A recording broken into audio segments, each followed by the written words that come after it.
Hey, how's it going, everybody? Welcome in another episode of Gorilla Sports Off Ice. I'm Jesse. She's Megan. We're down here at the Avs practice facility. Jesse Montano, Meghan Angley here. We'll tell you that story here in just a little bit. Megan, day 2 of development camp. Group stayed about the same as they did yesterday. So again, nothing really, not a lot of like real hockey going on out there in terms of like 5-on-5. It is still a lot of drills, but I do know this is one of your favorite times of year. This is one of your favorite weeks. So as always, I just want to start with, how are you doing on what you described yesterday? Megan walks in the meeting room and goes, "It's prospect Christmas." How you doing? It's like waking up under the tree and there's just a Waking up under the tree. We just learned an interesting tidbit about Megan's Christmas traditions. I said that so confidently and so wrong. Megan sleeps under the tree on Christmas Eve. I get so excited. It's like waking up to find new batch of prospects under the tree.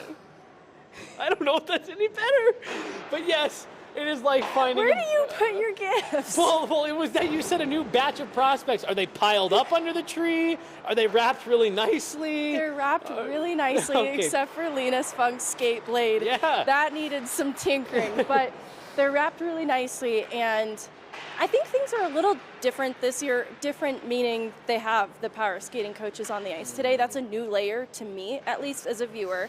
And I think that's an excellent addition to round out what these guys are going to get out of development camp.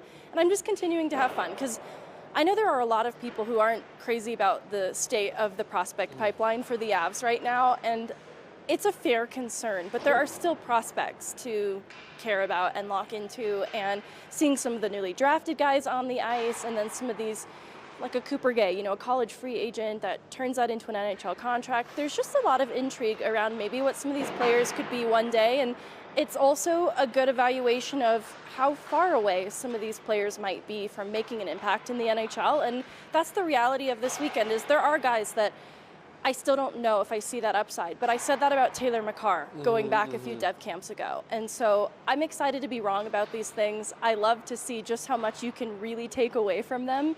And it doesn't mean I won't try. Doesn't mean that Megan's not going to try to make sweeping generalizations based on... No. Like I think the Taylor McCarr, I think that's a good name to pull on a week like this, because even, honestly, Megan, like even if you're the San Jose Sharks, who are in the business of acquiring high-end young talent, these development camps, it's a lot of camp invites and guys who are further down your prospect pipeline, and you're trying to see, what do we have? What could be on the horizon? To that point with Taylor McCarr, like, who are some guys that maybe have some tools we can develop something out of? And the part that I do think gets left out of a lot of these conversations, which is where, Megan, we love, what you do, at Gorilla for the prospects and the Eagles. There are 2 other rosters that this organization has to fill out aside from the Colorado Avalanche.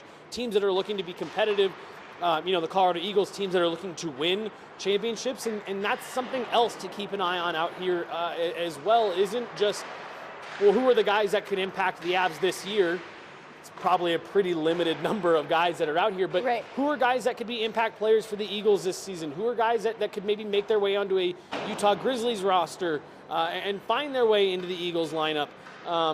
Things like that. It's not just who is it the Avs have their eye on out here this week, but there's a lot of different layers to this. And so I think it is, I'm with you. I get why people aren't, maybe super high on some of the names that are out here, but you got to give the Avs credit. And I've been a vocal advocate for this over the last number of seasons, that Cooper Gay, someone we talked to today, who had a great story, by the way, of finding out about a contract offer. But those types of players, I think, are the ones that are fun to look at this week and say, okay, you're not pushing for a spot out of main camp, but like, who are some guys to keep an eye on as they build and start to maybe become surprise additions to the pipeline, whether it be for assets or players that are, legitimate, exciting prospects. Let's start with session 1. So they kept these again. So let me also add this real quick. we're here at the practice facility. The Avs still haven't really done anything when it comes to free agency, so we are keeping our eye on that as well. If something happens while we're in the middle of this pod, we will pivot and talk about anything like that, Nikolai Ehlers or otherwise. But just so everyone knows, the free agent stuff is still going on, but what a weird free agent year this has been. We'll touch on that a little bit at the end. They kept the group split, forwards and defensemen separated out. I don't remember having seen them do it like this in the past. It makes it a little bit easier to keep an eye on who you're wanting to keep an eye on. Yes. In that first, and the drills are different too. Like, it's stuff that is specific for defensemen, stuff that's specific for forwards. Yes. In that forward group, Megan, was there anyone different maybe that we didn't talk about yesterday that popped, or is it the same guys again jumping off the ice to you? I know Cooper Gay was one who really separated for you yesterday.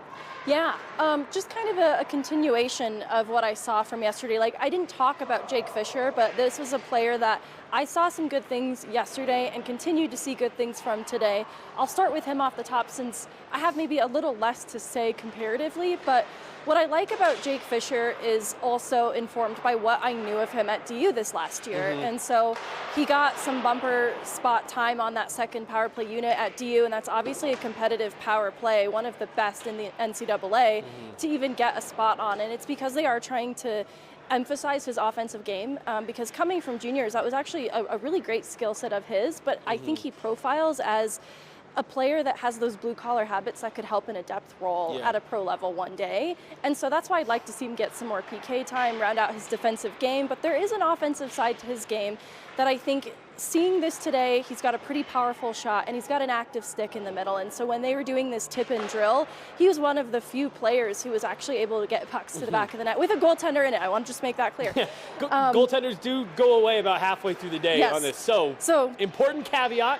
Yeah, and so he was getting some stick taps too, and he had no reaction to it really, because comparatively to Christian Humphrey is a player I didn't talk about as much yesterday, but another who I think has a lot of really intriguing raw tools.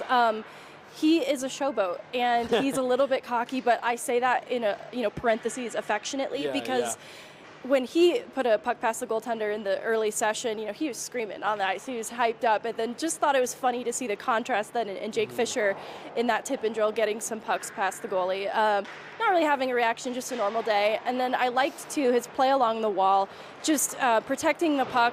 He's very unfazed by the contact that he's getting from behind him, and because of the role that I see him filling one day, I think it's really good for him to be able to wear that contact along the wall, protect the puck with a lot of confidence and strength. And so just a couple of things about Jake Fisher that I liked. And then going back to Christian Humphreys, it's the puck skill that stands out from him now 2 days into this. He finds pucks in traffic really well. The handling skill is there, and I like the confidence that he plays with. It reminds me a little bit of how Kobe Ambrosio used to show at these dev camps too. There's just kind of an excitement in everything that he's doing, but there's a lot of skill there as well. And so he talked with us a little bit about how the opportunity moving from Michigan to Kitchener really opened up opportunity in role and ice time that I think benefited him a lot. I think he needed those reps and that constant usage to build up that confidence, because you can tell that's his instinct. He wants to score goals. He wants to be an offensive threat on the ice, and you just kind of see it shine through in this setting. Well, let's pause on that really fast, because I found it to be fascinating conversation that you had with him in the locker room about the move. I knew that you had, going back to the start ahead of the decision to move to Kitchener, can you walk me through weighing some of the pros and cons? Yeah, I mean, obviously, I love Michigan when I was there. It's a great spot, and at the end of the day, it comes down to development, and I think for me, I wasn't developing as a player, so there was kind of a weekend where I regrouped with family, parents, agents, and we thought it was the best decision for me, and kind of taking a step back, getting more puck touches, playing with the puck more, and just building up my overall confidence. So after I kind of talked with Kitchener, it was a no-brainer for sure. And now, a year after the decision, what did you feel about the opportunity that you were given? Yeah, it was incredible. Whenever I got there, my plan was to go back to college, and even Colorado, they wanted me to stay another year. So like I said, even from the coaching staff to players there, I mean, it's a first-class organization. I mean, we play in front of 8,000 fans at night in juniors, so just the city, fans, staff, I mean, you can't really ask for much more, so I'm excited to go back there. And where do you think you saw the biggest growth this last year? Yeah, I just think in my overall game, I kind of just had more confidence with the puck and just taking steps like within my skating and even shooting the puck a little more. So, you know, they've kind of gave me a lot of leeway, especially in the O zone. They kind of tell me it's your O zone, but you know, in the D zone, I think I've made a big leap. I mean, I've been playing center and wingers and switching off, so it's been good to get both roles with them for sure. And because of this decision, you get the opportunity to participate in the rookie tournament. What excites you about the opportunity to showcase your talent there? Yeah, it's fun. Obviously, last year I couldn't go, and this year, I mean, you know, it's just excitement. Obviously, I get to train for a lot more this summer, and hopefully make it as far as I can. You know, it's going to be hard. You know, we love challenges, and that's why if everything was easy, we would be playing this game. So, yeah, I can't wait for the opportunity. And in that environment, you get to see a little bit of game action. What do you hope will stand out about you as a player in that setting? Yeah, kind of just my playmaking ability, and you know, I hope to score as many goals as I can. And yeah, it'll be fun. Obviously, playing here in Colorado, that's very exciting. And you know, getting to throw the Avs jersey on is really special. Obviously, playing in the game, Dev Camp last year, and getting to wear the jersey. So yeah, I'm excited for it. And in looking at a weekend like this, what do you get out of development camp? Yeah, I think just a lot of communication with coaches, staffs. You know, you feel comfortable coming here, and obviously year two, you know, you sort of recognize everyone coming back here, and you know, you get feedback from the coaching staff too, and it's early in the summer, so you have a lot of time to work on it when you go back. So there's been so much chatter, you know, in recent weeks, months, whatever, about players that are going to be going from major junior to NCAA. And hey, you know, this is going to be you know, go play major junior for a couple years, then in your draft year, go play Division I, and there's been a lot of conversation about that. But what I think is the most exciting thing for me with a lot of the changes that are being made, including 1 year too late for Cal Ritchie and the Avs, but including you know, younger players being eligible to go play straight in the American League. But where I'm going with this is what I like about the changes. You know, so Humphreys goes from Michigan State to Kitchener. Kids are going to be able to align their development path so much better and find the opportunity for them that makes the most sense, you know, in terms of, you know, like you're saying, playing time, usage, utilization. You know, I've got a good friend who, you know, played Division I and ended up having to, you know, bounce to a couple different schools to find that right fit, because, you know, once you go college, and you know, you were just so much more limited before in what you could do. And I think, you know, Humphreys could be a guy that, you know, who's going the other way versus what's being talked about a lot, major junior going to college. Right. This could be one of the examples of a player going in the opposite direction, but still in a way that is going to benefit them the most for their development, and it opens the door for him to be here in a couple months at main camp. And we'll finally get to see him in a game setting, because he can be in the rookie tournament, obviously, then in main camp. And I think that for all of these players, that's the reality, is their game is going to show better in actuality when you see it in a game setting. Because there are players that I think shine better in that setting and just really don't pop. But I will say, to Christian Humphreys' credit, you see the puck skill, as I described, there's speed bursts too to maneuver around people, and that's where you see some of the cockiness too, and some of the ways in which he'll maneuver around players. So it's not just settling pucks in traffic, it's his movement in traffic too, and settling pucks along the wall. I think that he's really in control of the puck on his stick, and so I'm excited to see then how offensively that translates to a game setting, because I think more games played through the Kitchener route than with Michigan, where, you know, he made that decision so early into the year. It was like 10 games and not very many points, if at all any. Through those 10 games, the opportunity was limited. He gets to Kitchener, he's getting top 6 opportunity, playing center, playing wing, drafted as a center. And I think that versatility obviously is important, because players like Christian probably will be utilized as a winger down the line. It's good for him then to just build that versatility into his game. And I'm excited to see some of that confidence in a game setting, because I don't think having that kind of confidence is a bad thing in a young player, and you just want to see them channel it into something productive. Any other forwards from day 2 you want to specifically make sure you call out? Cooper Gay again, Yeah. and it's just an extension of everything that I liked about him out of day 1.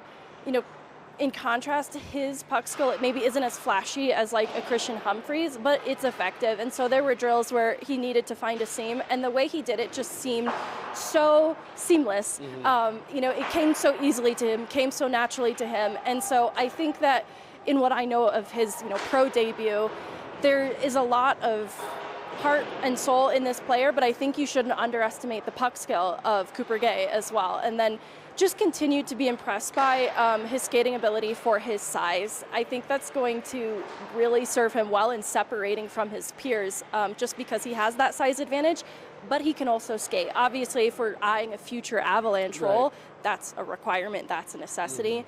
I'm not penciling Cooper Gay into an NHL lineup tomorrow, but I think a full year with the Colorado Eagles, looking at his trajectory in college, the St. Thomas program, and earning the attention of the Avs, I think he's a quick study, a quick learner, and that is a player to keep an eye on. I want to hear you say it on the pod.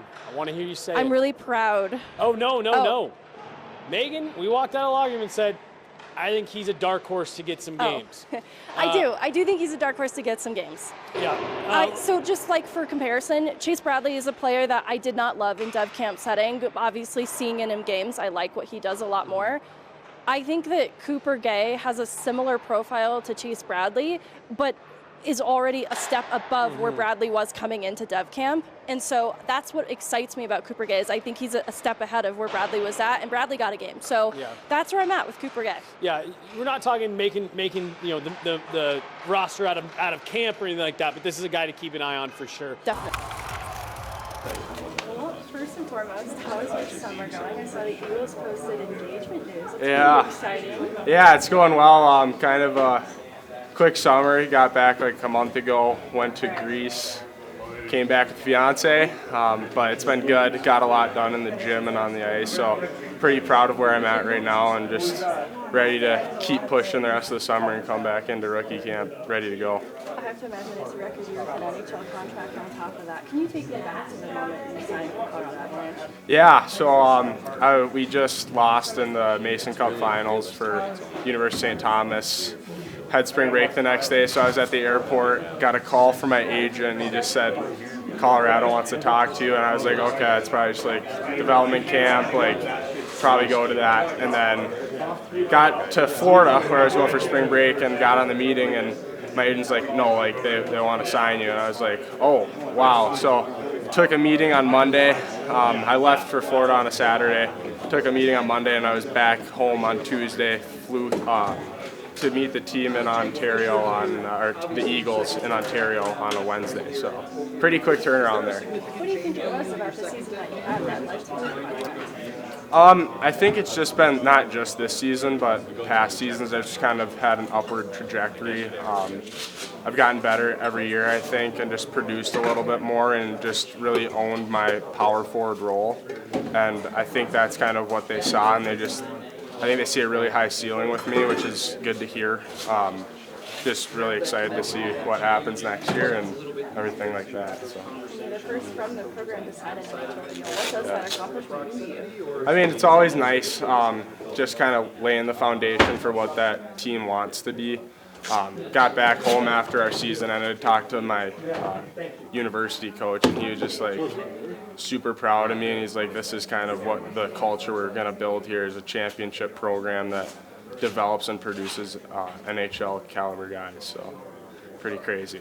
And you scored a goal in your pro debut. What do you think it was about your game that translated so quickly to the American League? I think I've just always been like a bigger, stronger guy, and I think that's what really takes guys a longer time to adjust to. So I think just being physical enough to stay into the game and not get pushed around kind of helped a lot. And then obviously it's a way quicker game than college, but just being out there with my line mates, with Sendon and Dufour, they kind of just took me under their wing for that game and just helped me out a lot and gave me confidence. And first shift, I tracked down a D on a forecheck, picked the puck, and almost got an assist. So I kind of felt like I was able to play at that level already. So yeah.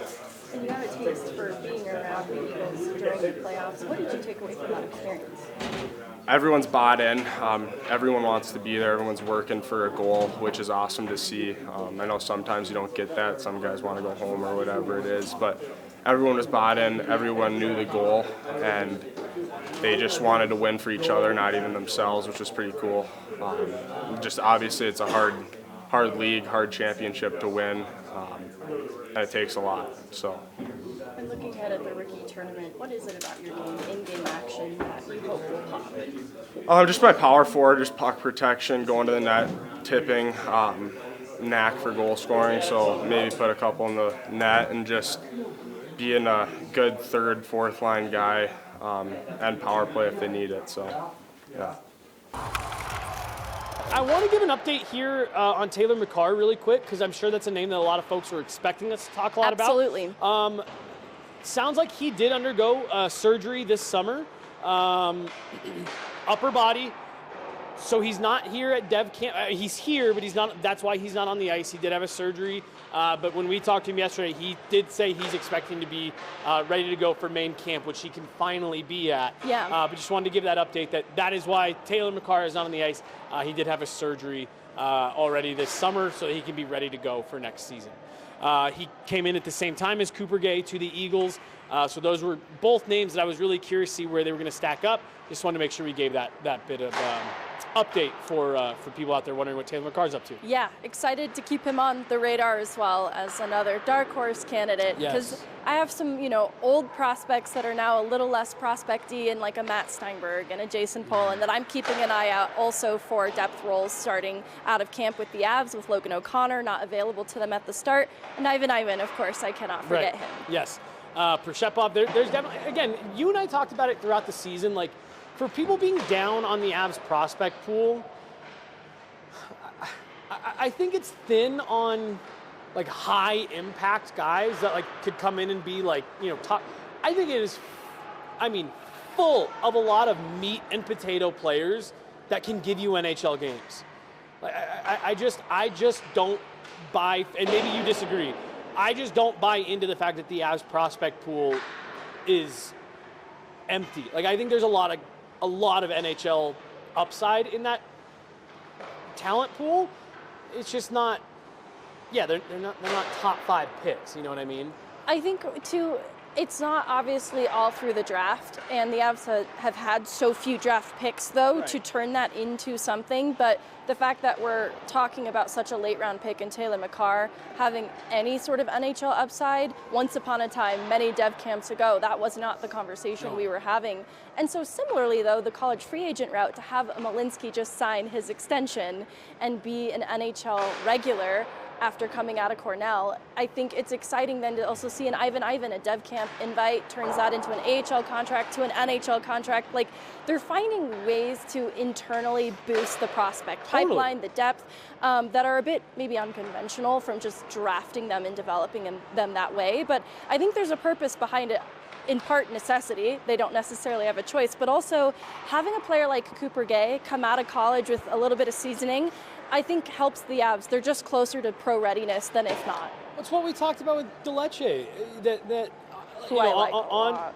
What? Who I like a lot. Yep, and we're gonna get to that for sure. But we talked about that on draft night, and I was saying, like, I given where the Avs prospect pool is at and where they are as an organization, I like them having some more mature prospects that are a little bit closer to, pro readiness. Again, just given where they're at. All right, well, let's turn the page to defensemen then, and let's just start right there. Francesco Deleche does take a kind of a nasty spill, ends up needing a couple, gets stitched up. I don't know if it was actually stitches, it was under a bandage. Needed some work, but does come back onto the ice. We liked him yesterday, thought he popped. Thoughts today? So his offensive instinct really shined through today with respect to the nature of the drills that they were doing. And so that kind of shot selection drill with some of the obstacles, he might have been one of the best ones of the day in terms of his vision and his handling.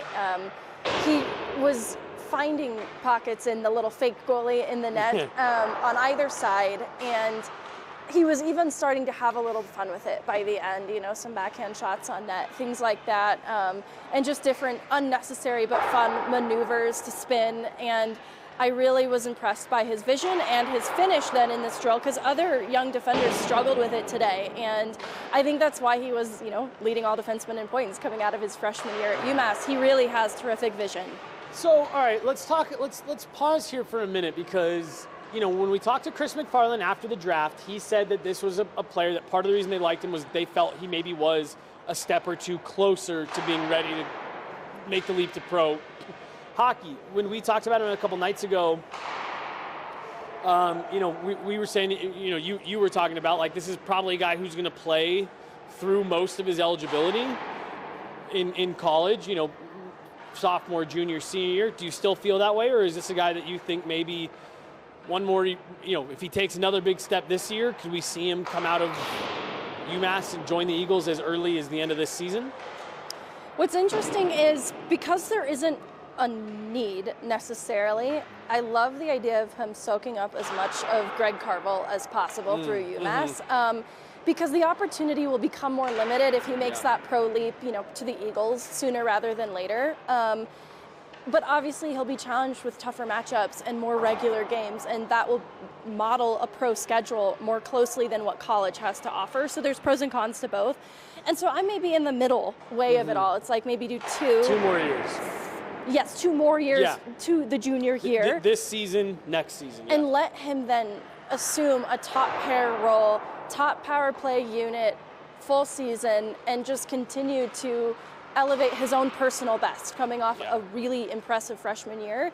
And so get the minutes, and then make that leap and compete for them in Loveland and have a better, clearer path to winning those. Yeah. And again, if obviously if there's an exceptional step that is taken this year, okay, then you have a different conversation. Totally. But I'm honestly, again, I haven't been as dialed in up to the on-ice sessions the last couple of days as you have, but from what I have watched from him, I actually really like that, what you just kind of mapped out there. Go get your sophomore season under your belt, and then go into your junior year as a leader, top pairing guy, and then go have that, really solid year where you're kind of in a different role, and then take the step to the pro game. Let's talk about Sage Weinstein. I'm going to say all of them. This is another player that has popped, not just, whoa, there was a big fly that flew right there, and I thought it was just out of my periffs. I thought it was a puck. No.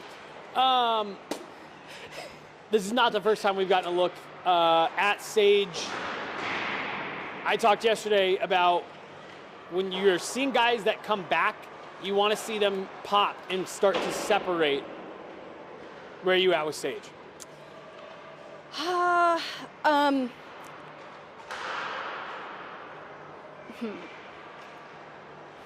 I still think this is an exciting prospect, and so it was Tori Pittner and Sage Weinstein that were on the ice last today doing a little extra work with Toby Peterson and Tim Branham, and I think that's by design. These weekends are for this type of player at this stage in his development. I thought it was interesting that they gave him a contract with another year of juniors eligibility under his belt, and he didn't even get to compete in the rookie tournament last year, so we didn't see him in that game setting. Obviously, Avs have familiarity with his junior career thus far, and I think that's why they see the upside in this player, because going back 2 dev camps ago, I did get to see him in the rookie tournament, and I really like this player, and I think he's an intriguing defenseman. I think today wasn't his day, personally, and you could see the frustration a little bit in that shot selection drill, but I think his vision is a lot better than today teased just everything else about his body of work through this point.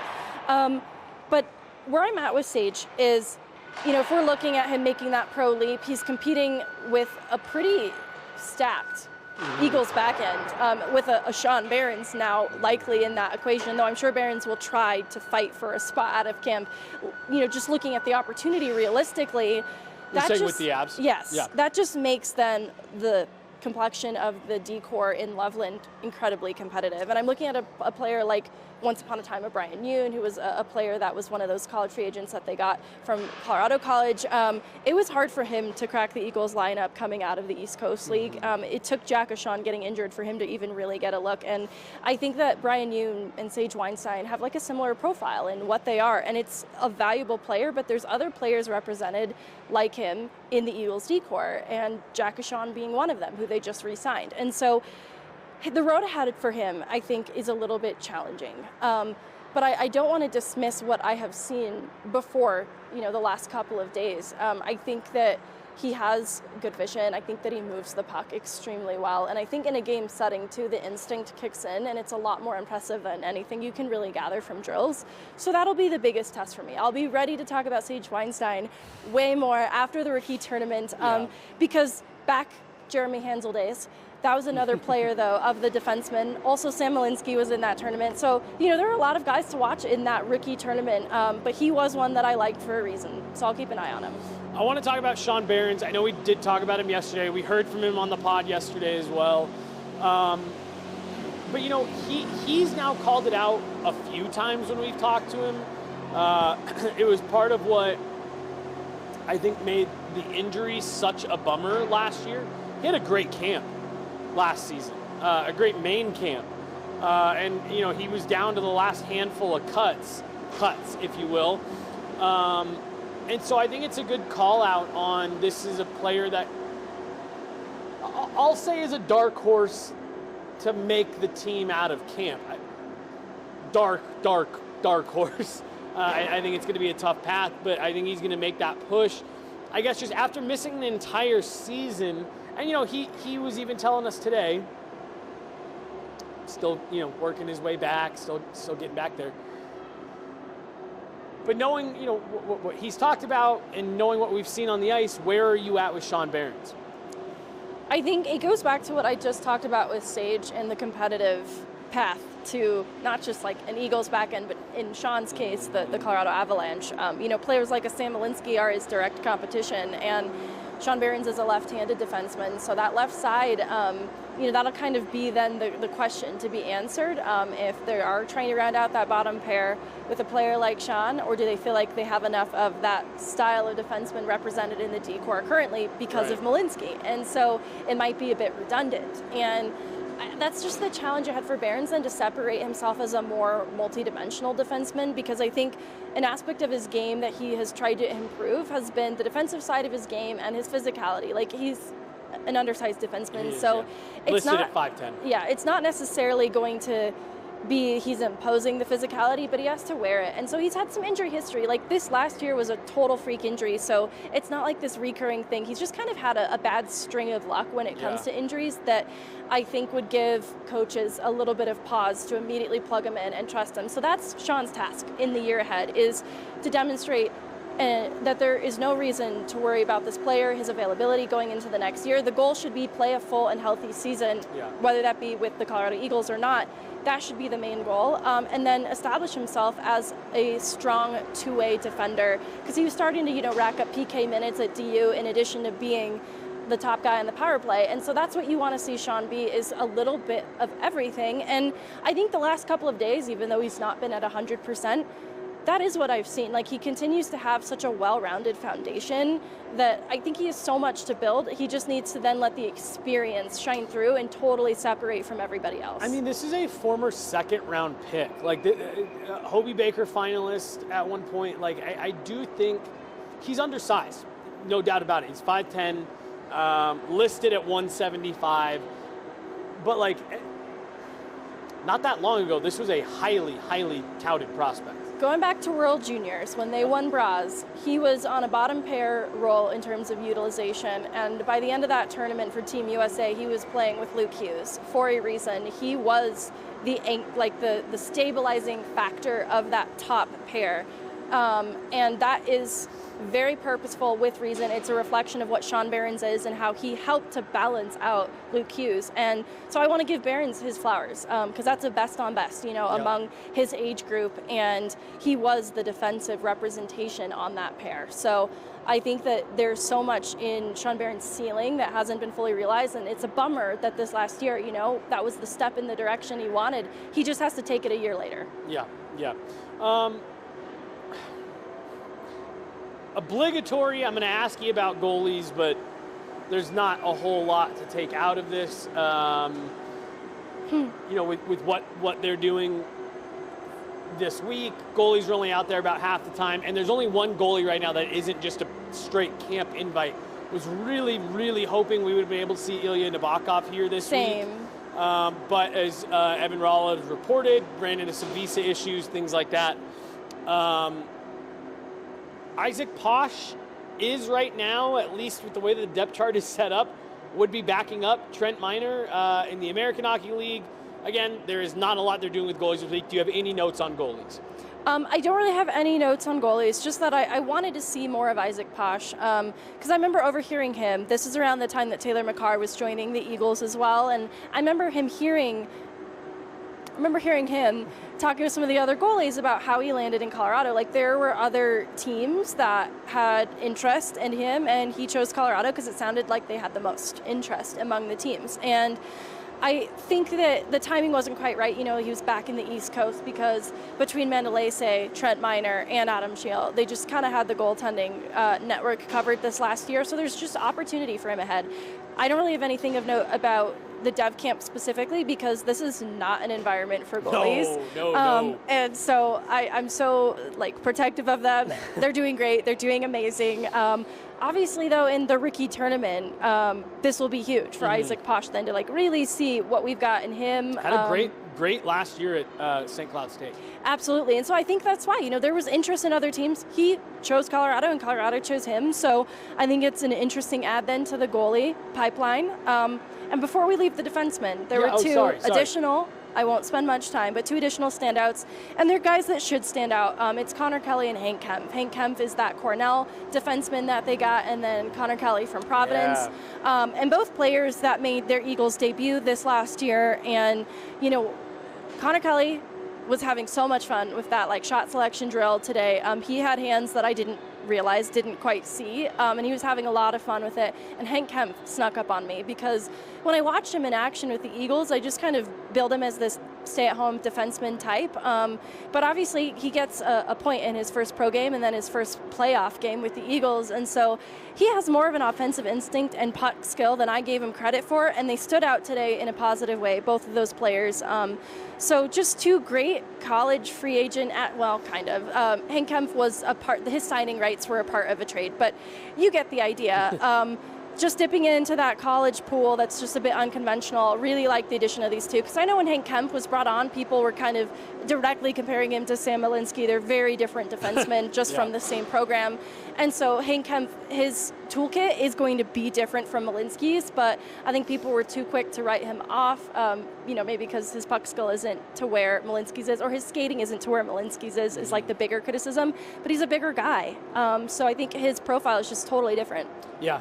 It's, again, like I said, their pipeline is definitely not stocked with high-end talent that you're expecting to come in and grow into first-line players and things like that. But I really do, Megan, I think there is more to be excited about with the Avs pipeline in terms of, I think you got pro players in your prospect pool here. Easily. And it's how many of them can you develop to take that next step? And again, that's what I like about a lot of your notes here, is I remember years and decades and eras past, we'd come to these development camps and it's okay. Can I talk myself into this guy becoming a second line player? And it's like, no, we're out here saying, can the Avs turn one or two of these guys into NHL players? And I think you're going to have some. I think you're going to have some nice looks out here from some of these players. for a lot of these players, you have to turn them into American League players first. Yep. And that was Logan O'Connor's path to becoming an NHL regular with a really great extension under his belt. And it all started with an impressive dev camp showing, you know. Dev camp invite turns that into an American League contract, to an NHL contract now. He's extended with the Avs for a good while. It's building blocks along the way. And so we're not supposed to necessarily know if they're going to be NHL players tomorrow. We need to see them become AHL players first, and that's just the first step. But it's about them taking it. You know, year after year, a couple of these guys we've seen now a few times. So that's where I want to see Sage really pop off then in that rookie tournament coming up. All right, well, let's wind it down here. Let's wean it down. Let's wean it down. You know, and I was looking up to see how old he was and stuff like that. I don't know if he would actually be here. Bardakov would have been a fun player to see out at this camp. I wanted to see him, but you know, they're so high on him that they're probably like, you don't need to be here. Yeah. He's a little bit older, but so is Riley Connors, who is here as a camp invite, obviously. Yeah. But 24, Zakhar Bardakov, who is part of the Curtis McDermott deal that looked like a throw-in and is suddenly turning some heads with a really strong year in the KHL. No, I think season. that's what's interesting is, you know, all those guys I just mentioned, Matt Steinberg, Jason Pullen, maybe an Ivan, and then there's a Cooper Gay somewhere in that list. Bardakov's at the top of it. That's the guy that is vying for a depth role coming out of camp, and so he's the guy to beat in a lot of ways. Yeah, 17 goals, 35 points in 53 KHL games, and did serve as an alternate captain for SKA St. Petersburg. All right, let's turn our attention to some NHL names here, and what hasn't happened so far in the last 24 plus hours. You know, Megan, we talked on the pod yesterday how we didn't shoot the pod here because we're like, well, no, let's go home. Let's give ourselves some extra time for the news to break. I know some news is going to come through, so let's wait. Well, we end up going through the entire live show. Nothing happens. We go through our entire evenings. You and I, as we were both signing off for the day, we're like, all right, well, I'll probably see you in like an hour. Nothing happened. The Avs have not really made a splash anywhere. They got some internal internal business taken care of yesterday with the Parker Kelly stuff. But here we are, 1 p.m., the day after free agency opens. Really no big free agent names. Really no big trades have come through for the Avs. Nikolai Ehlers is still out there. I just don't, I don't know. I don't even know what to think at this point about what they're going to do.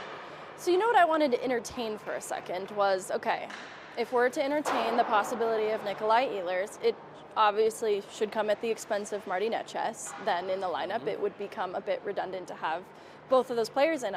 How could you afford it? And the reason I can be talked into this would be, I don't think there was any truth to Marty Netches being unhappy in Colorado. But I do think there is truth to the possibility that contract negotiations for his next deal have certainly begun. And if the Avs catch any whiff of the fact that Netches, the money that he is after, and his intensity around, being committed to that number is a number that they just will never reach, then it might signal the possibility of, okay, well then we need to find a top six option. Maybe whatever a Nikolai Ehlers would want to be in Colorado makes sense for a few years if it's just not going to work contract-wise with Marty Netches. And I can be talked into that because Marty Netches, he just came off a career high season in points. He can absolutely command a good amount of money. And honestly, even just seeing the market around players like that, even as recently as a Mikko Rantanen, though, a bit elevated in what he is, his body of work a bit more proven, Marty Netches can ask for more money. And if he's really intent on that next contract being a bit too rich for Colorado's liking, then I would entertain the possibility of that being a return. A Nikolai Ehlers, a Marty Netches with another year left in his contract, that might hold appeal then for a trade partner down the line, and that might be the incentive then for Colorado to fill those shoes with a player like Ehlers. Well, and would that not line up with what we've heard about, the Avs are working on something big, they got some of their sleeve, that would line up with, you sign Nikolai Ehlers, then you trade Marty Netches, and that maybe even leads to another cascading, domino effect of, and I'm going to go a little bit rogue here on this, but like, for instance, okay, we signed Nikolai Ehlers. We trade Marty Netchis for a defenseman, which now means we're going to turn around and flip Josh Manson, Sam Girard, or whatever. So that would, what you're talking about would track with something, along the more national reports that have been out there of, oh, there's something big cooking here. That would be big. That would be big. And I think just whatever return a Marty Netchis could fetch would be a difference maker in Colorado's 100%. lineup. So you're looking at, all right, now there's an addition of Nikolai Ehlers, and whatever the return for a Marty Netchis would be. And so those are two big storylines that absolutely alter the shape of a lineup, and it would be worthy of big news.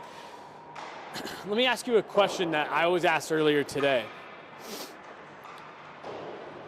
Would you rather have, and hold, let me actually pull, do you know Josh Manson's cap hit off the top of your head? I thought it was 4.5. 4.5. Would you rather have one more year of Josh Manson or 1 year of Brent Burns at $3 million? And then you flip Josh Manson. No? Why not?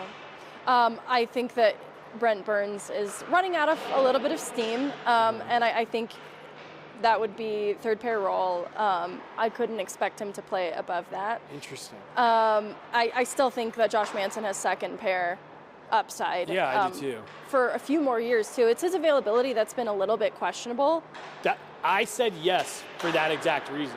I am not crazy. 40-year-old Brent Burns, I'm not crazy about that. For 1 flip. year. For 1 year. I know, but $3 million for 40-year-old Brent Burns is scaring me a little bit. I really like Brent Burns. Like, separate from this trade, you can talk me into being interested in Brent Burns. See, I like Brent Burns as a Ryan Lindgren replacement in that 2 to 2.5 range.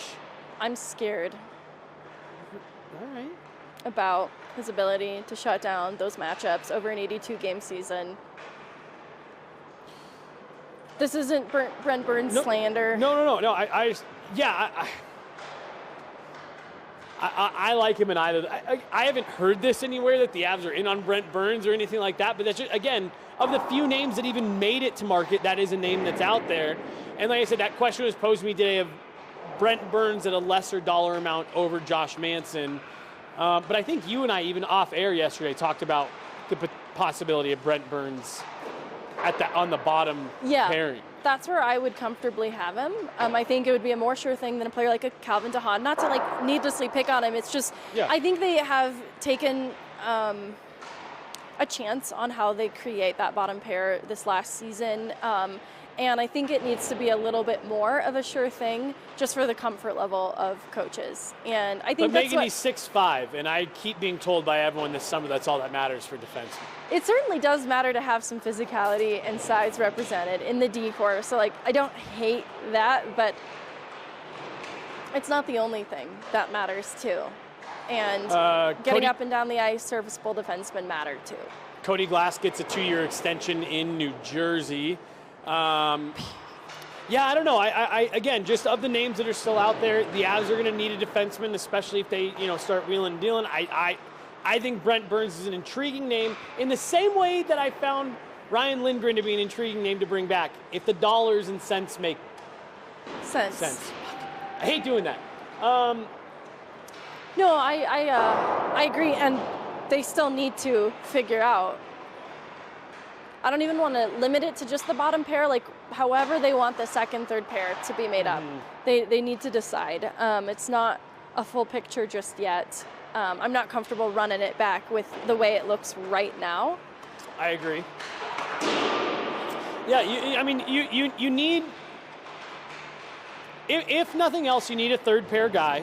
If nothing else, you need a third pair guy. And then you'd like some insurance for if/when Josh Manson, Sam Girard miss time.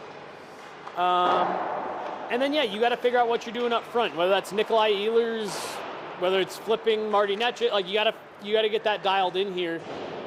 We are all still kind of just in wait and see mode, and even the Avs have told everyone for today, maybe Chris McFarland, maybe we'll talk, later today, which tells me that they're up to something. Oh, yeah, no, I think they have been the last 48 hours, 24, 48 hours, you know, for sure. And the only thing I can think, too, is obviously I want the Avs to be in on what they should be in on, but I also believe things don't work out for a reason sometimes, and I'm looking ahead to whoever this year's version of an Evan Rodriguez or Tomas Tatar. I know those didn't quite work out the way people had hoped, but it was low risk with the possibility of high reward. And that might be to the direction that the Avs head as we get deeper and deeper into free agency and summer. Because there haven't been so many names in this free agent market that I'm like, they need this guy. That is what will complete this team. All right, last thought here. Did you, and I guess it's a start to the question, did you see the video of Mitch Marner putting on his jersey yesterday? When I talk about the Vegas Golden Knights being rebuild proof, that's the kind of stuff I'm talking about. Full drum line, showgirls, got the whole Vegas front office there, sitting for him, celebrating. The official post was actually welcoming his entire family, not just Mitch Marner. Megan, I think the Vegas Golden Knights are going to be a problem for the NHL for a long, long time. I just don't think this is an organization that's going to go through the regular ebbs and flows of rebuilding and things like that. They got aggressive ownership, aggressive management, and players want to be there. I just didn't know if you had any thoughts on Mitch Marner landing finally in Vegas. Yeah, it kind of felt inevitable as things dragged on with Marner and the Leafs. It was time. I know that a lot of people are frustrated that it's Vegas, and I'm frustrated that he'll now be playing out west.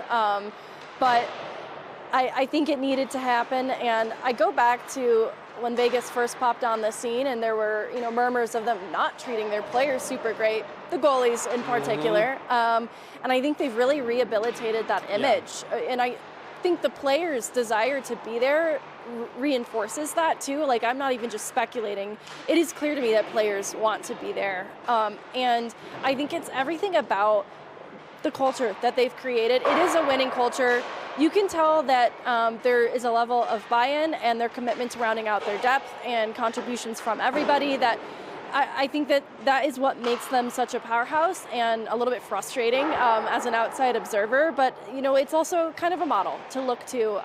Not the LTIR cap circumvention stuff, but the other stuff. All right, I really appreciate aggressive management, because I'm looking at just even the switch up of Utah ever since obviously the change of management, leaving Arizona, and was bummed about that when it happened. But I do think that you can see and feel the difference of good, aggressive management. Who cares? The management there, because the support they're getting. 1,000%. And so Vegas, it just feels like they've had it, and they needed to work out some kinks in the beginning, no doubt. But I think they've really found a good rhythm for what they want to be as an organization, and it continues to draw top talent.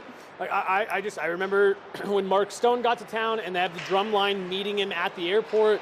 You see that arrival yesterday for Mitch Marner, and I'm just sitting there like, yeah, if I was a player, I'd want to play there. Yeah, they just went out on player sweepstakes, right? Like Tomas Hertl and now obviously Mitch Marner coming there. Once upon a time, Jack Eichel. It's just like a destination for players that need a new home and have a lot of talent to offer. Yeah, well, so that's going to do it for right now. I'm going to give the same caveat that we gave yesterday, that we may be back in an emergency pod capacity later. We'll see if the Avs ever actually pull off this big move that they've got up their sleeve. We'll be back to talk about it.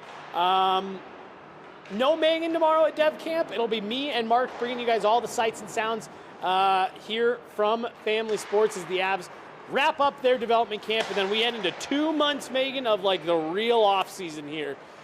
So a couple more days this week here at the rink, but she's Megan, I'm Jesse. Got Mark behind the proverbial glass today.